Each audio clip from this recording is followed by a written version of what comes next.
The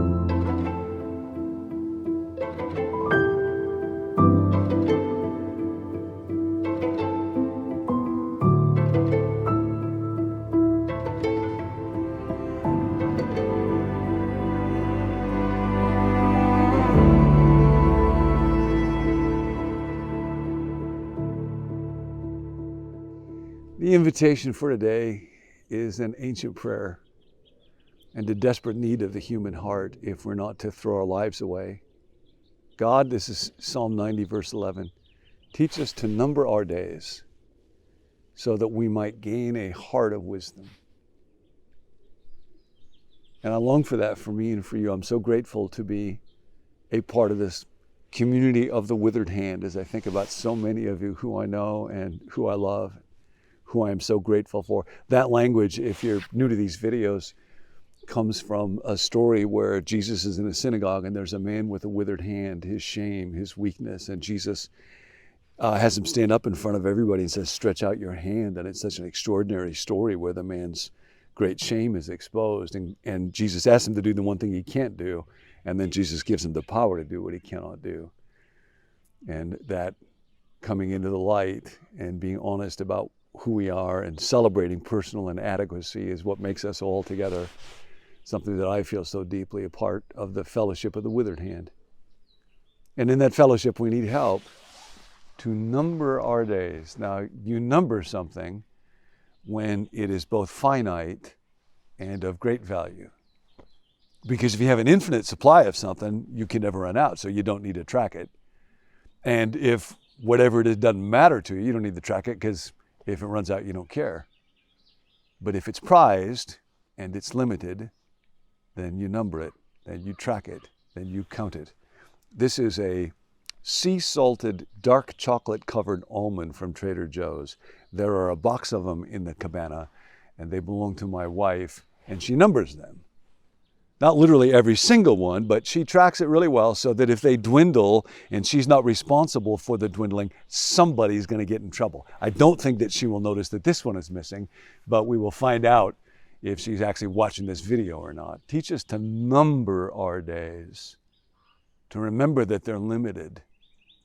Teach me to prize this day, to receive it as a great gift, and to fill it with as much life, God, as you enable me to do. Otherwise, I'll just throw it. And if you throw away it day after day after day after day, not in defiance, not in open wickedness, just in drifting and self-preoccupation, what you lose is that life with God.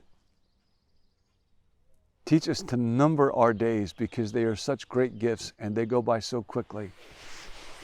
And I have been thinking about that a lot over the last couple of days. A couple of days ago, I got to be a part of a Zoom memorial service for Barb Morgan.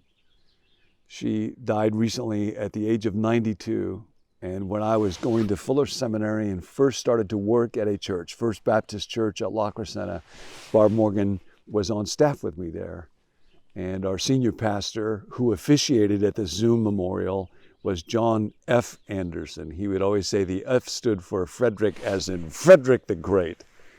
And it was always hilarious because if there's any non-pretentious, down-to-earth, does not take himself seriously person I have ever known, it was John F. Anderson. So the idea that he would walk around saying, yes, my name is Frederick, like Frederick the Great, was funny to anybody who knew him. And it was the joy of working with John, under John, on a team with people like Barb, that was a big part of my deciding that I would try to use my days to go into church ministry and to preach, because it was a great group of people who just loved to be together. John would do crazy things. One time he took another staff guy and I down to Los Angeles to get a Selectric typewriter for Barb Atkins, who was also on that call the other day, on that Zoom memorial service. And I don't know why it took three of us to go down there. John just wanted us all to go down to LA. So we did that, and then he took us to Pershing Square. If you know Los Angeles at all, this big kind of public gathering place downtown, bunch of people always hanging out there.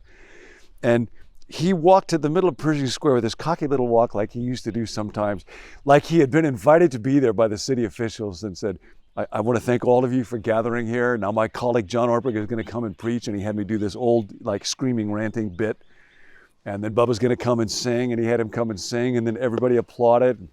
Only John F. Anderson would do that. And when we went back and told everybody, Barb Morgan was the kind of person, very strong-minded person. If she thought you were doing something goofy, she'd just give you the raised eyebrow thing. It was such a great place to work. Her son, Jim Morgan, ended up marrying John F. Anderson's daughter, Marna. And I remember when we were there, there was a freeway. I think it was where the 2 hooked up with the 210 in La Crescenta. And when you were going to access the freeway, just a sign that said Begin Freeway. That was back when a name you might be familiar with, Menachem Begin, was the prime minister of Israel. So Jim actually crafted a sign with the word Menachem on it so that the sign now read Menachem Begin Freeway. And it was up there for I don't know how long. It might still be there. I guess people just figure, well, apparently we have named this freeway now after the prime minister of Israel. And a lot of why I went into ministry was just because of the sheer joy and goodness and love of those days. And so to look on that screen and to see Doc Rainbow and Gary Hess, John F. Anderson, all of these people and faces and names and spirits and hearts that I love so dearly, that were so formative to me because it came in such a formative time of my life, without whom I might have gone in a real different direction. And to think, where in the world did the time go? Where did those days go? What happens? Teach us to number our days, because every one of them is so precious. Every one of them is a gift that is given to me from God that I didn't deserve and that I can use to bless somebody else. Teach us to number our days. I thought about that prayer today. My cousin Ricky Ortberg called me up and told me that his dad, my Uncle Ron, passed away today, this morning. My dad was one of 3 boys, the Ortberg boys, Marv and Ron and John, and Ron was the last one that left, and he died today at the age of 91. And Rick was telling me that he was quite independent and quite active up until the last couple of weeks, and then began to fail. And Rick was with him one night over this last week, and Ron just started talking about 7 after 7, 7 after 7.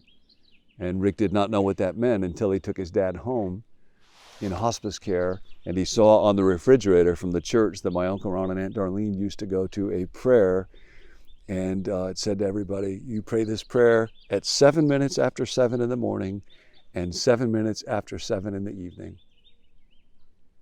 And when not much was clear to my Uncle Ron, that thought, got to talk to God at 7 after 7, got to meet with God at 7 after 7, that was still there. Teach us to number our days. We're walking together in the fellowship of the withered hand because we can't, but God can. Through instruction from Dallas Willard, Renovation of the Heart, we're looking at feelings. This is going to be such a great, deep journey. Here's what Dallas writes on page 119. That if we look at the process of spiritual formation from the standpoint of somebody who's still pretty early on, and apparently I'm somebody who's still pretty early on because this is very relevant for me. It is a major step forward just to sincerely desire, not to not sin, that too, but to have different feelings, feelings that lead away from sin. At that early stage, one has to strongly want to not want what one now wants, and to want what one does not now want.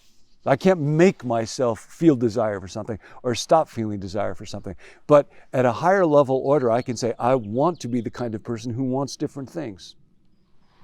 I was talking to a very good friend this morning who was talking about a struggle that I know very, very well of comparing myself to other people and being in competition in some ways that can have goodness to it and a drive for excellence, but can easily degenerate into making my life just an ego-driven, self-preoccupied, miserable little contest. And I can't simply make myself stop having that desire to outshine other people, but I can say, I'd like to have another set of feelings. I'd like to learn to rejoice and delight in the success of other people. I'd like to experience love and joy and peace. I was talking to another friend last night. 4 of us were gathered together. 3 of us had quite close relationships with our fathers. This 4th one did not have a dad in his life growing up, so there was great pain there. But that great pain through the inversion of the cross in the kingdom has turned into great love. And he was telling us about a little girl that was a part of their church, and she didn't have a dad. And when she was pretty young, he could tell she needed braces and she would never get them. Her family, her mom wouldn't be able to afford them, so he made sure she got them. And she's pretty grown up now, but he saw her not long ago, and his heart was just filled with love and compassion for her and the desire to speak blessing. Man, to whatever the alchemy is that transforms the pain of loss into the compassion of love, I want that. Teach us to number our days. So here's the invitation for today, along with those words. Think about somebody who blessed your life a long time ago, who is no longer present on this earth, and remember them with great gratitude. And thank God. And reflect on how quickly the days from that era and this one have gone past. And ask God for a heart full of wisdom. And then this, and then this. I have already done this. Set your alarm for 7:07. Depending on what time you're listening to this, 7:07 in the morning or 7:07 in the evening. And when that alarm goes off, just pause and reflect again on the goodness of the people that God has brought into your life. And what a wonder it is to have the gift of a day. It is like a holy thing. It is like a sacrament, like this little piece of chocolate sea salted almond. Taste and see that the Lord is good. Teach us to number our days. God bless this day for you. Guard your heart. Oh man, that's good. Thanks for joining us. There are emails that go along with each episode, and if you'd like to receive those, you can go to becomenew.me/subscribe, and there you can also sign up to receive daily text alerts. We'll see you next time.